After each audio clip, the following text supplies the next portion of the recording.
Кочански поети и писатели од Неготино се вратија со престижни награди. Имено тие беа дел од 3 традиционални литературни манифестации: македонска лирска песна, прозно перо и поетска гала.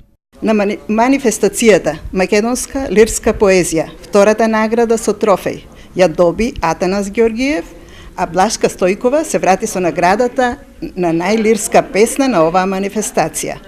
Втора награда на манифестацијата Поетска гала доби Марина Гоцевска од Кочани.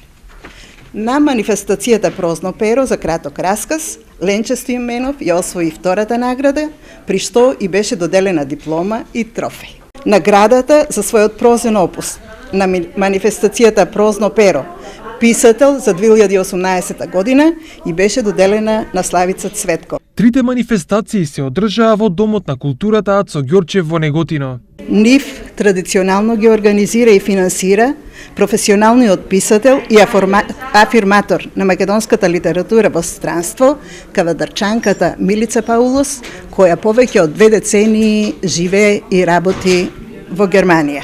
На манифестацијата учествуваа 70 на писатели од сите краишта на Република Македонија. Од литературниот клуб Копнеш најавија учество и на други манифестации во текот на оваа година.